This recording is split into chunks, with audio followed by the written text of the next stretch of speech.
3 నెలలు 30 మరణాలు. అప్పటి వరకు అంతా బాగానే ఉన్నారు. అంతలోనే ఏదో వింత అనారోగ్య సమస్య. ఆ తర్వాత కొన్ని రోజుల వ్యవధిలోనే అకాల మరణాలు. ఒకరి తర్వాత ఒకరు అన్నట్టుగా ఈ మరణ మృదంగానికి కారణమేంటి?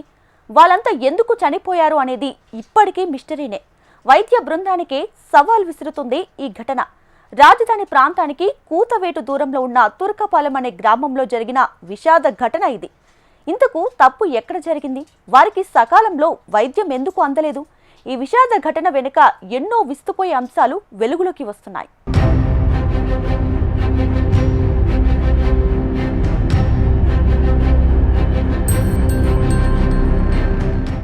గుంటూరు జిల్లా తురకపాలెం కొద్ది రోజులుగా రాష్ట్ర వ్యాప్తంగా సంచలనంగా మారిన ఊరు ఇది.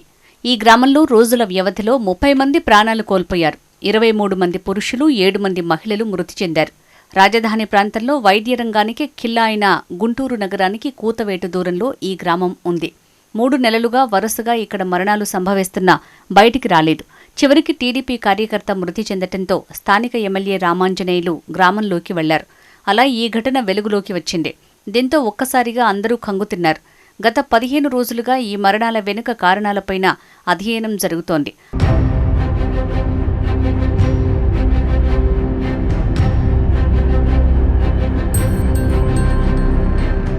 తురకపాలెంలో మరణాల మిస్టరీకి గల కారణాలేంటి అనేది అంతుచిక్కని ప్రశ్నగా మారింది. వైద్య రంగాల ప్రత్యేక నిపుణులు గ్రామంలో పరిశీలన చేశారు. బాధితుల నుంచి రక్త నమూనాలు సేకరించారు. గ్రామానికి వస్తున్న నీటి సరఫరా శాంపిల్స్ పరీక్షించారు. అయినా ఇప్పటివరకు ఎందుకు చనిపోతున్నారో అంతు చిక్కటం లేదు. అటు అధికార యంత్రాంగం గ్రామంలో తిష్టవేసింది. ఈ వరుస పరిణామాలపై సీఎం చంద్రబాబు స్పందించారు, ఆరా తీశారు. గ్రామానికి వైద్య శాఖ మంత్రి వచ్చారు. గ్రామంలో హెల్త్ ఎమర్జెన్సీ ప్రకటించారు. అయినా ఇప్పటివరకు మరణాల వెనుక కారణాలపైన మాత్రం స్పష్టత రాలేదు.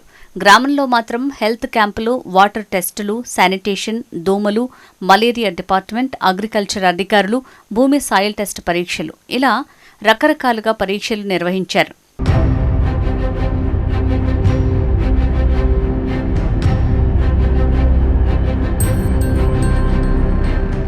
ఎన్ని శాఖలు వచ్చినా పరీక్షలు చేసినా రిపోర్టులు మాత్రం మరణాల వెనుక కారణాలను ఇంకా నిర్ధారణ చేయలేకపోతున్నాయి. కానీ ప్రైవేటు వైద్యులు మాత్రం మెలోడియాస్ అనే బ్యాక్టీరియా ఉందని తేల్చారు.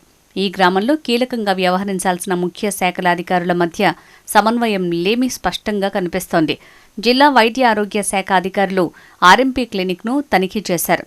స్థానిక ఆర్ఎంపీ అధిక మోతాదులో యాంటీబయాటిక్స్ ఇచ్చాడని, ఆర్ఎంపీలు ప్రాథమిక చికిత్స మాత్రమే చేయాలి, నిబంధనలకు విరుద్ధంగా చికిత్స చేస్తే వారిపై చర్యలు తీసుకుంటామన్నారు వైద్య అధికారులు. ప్రస్తుతం పరిస్థితి అదుపులోనే ఉందని, స్థానికులు ఎలాంటి భయాందోళన చెందాల్సిన అవసరం లేదని వివరించారు. అయితే తమ తప్పు లేదని నిరూపించుకునే క్రమంలో గ్రామంలో ఉన్న ఆర్ఎంపీ డాక్టర్లపై నెట్టేసి చేతులు దులుపుకోవాలని చూస్తున్నారన్న విమర్శలు వ్యక్తమవుతున్నాయి. కారణాలను గుర్తించి గ్రామస్తులకు అవగాహన కల్పించి అప్రమత్తం చేయాల్సిన సమయంలో అధికారుల్లోనే సమన్వయం లేకపోవటం పెద్ద సమస్యగా మారుతోంది.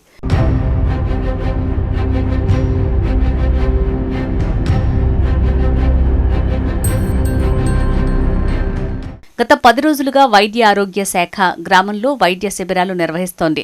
జాతీయ, రాష్ట్ర స్థాయి అధికారులు ఇంటింటికి తిరిగి 18 ఏళ్లు పైబడిన అందరి హెల్త్ ప్రొఫైల్ని సిద్ధం చేశారు.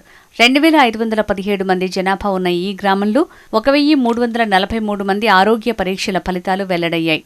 ఈ ఫలితాల్లో 1026 మందిలో కిడ్నీల పనితీరు మందగించినట్లు, 168 మందికి కాలేయ వ్యాధి ఉన్నట్లు గుర్తించారు. వీటితో పాటు అధిక సంఖ్యలో ప్రజలు బీపీ, షుగర్ వంటి వ్యాధులతో బాధపడుతున్నట్లు తేలింది. ఈ అనారోగ్య సమస్యలే మెలియాయిడోసిస్ వ్యాధి వ్యాప్తికి కారణమై ఉండొచ్చని వైద్యులు భావిస్తున్నారు.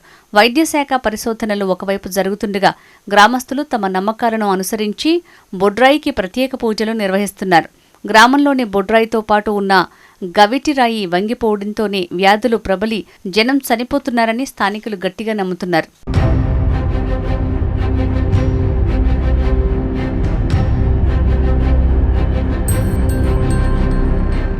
ఈ టెక్నాలజీ యుగంలో అడ్వాన్స్డ్ వైద్య శాస్త్రం అభివృద్ధి చెందిన ఈ కాలంలోనూ ఇలాంటి మిస్టరీ మరణాలు కలవరపెడుతున్నాయి.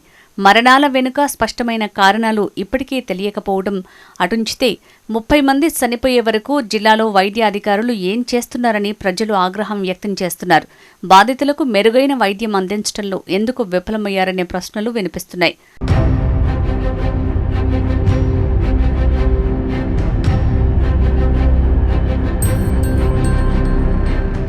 ఈ గ్రామంలో చోటు చేసుకున్న మరణాలు ప్రభుత్వ యంత్రాంగానికి ఒక హెచ్చరిక లాంటివి. దీని ద్వారా భవిష్యత్తులో ఎక్కడా మరోసారి చోటు చేసుకోకుండా చూడాల్సి ఉంది. మరి యంత్రాంగం స్పందిస్తుందా? తూతూ మంత్రంగా వ్యవహరించి ఎవరిపైనో నెపం మోపుతారా అనేది చూడాలి.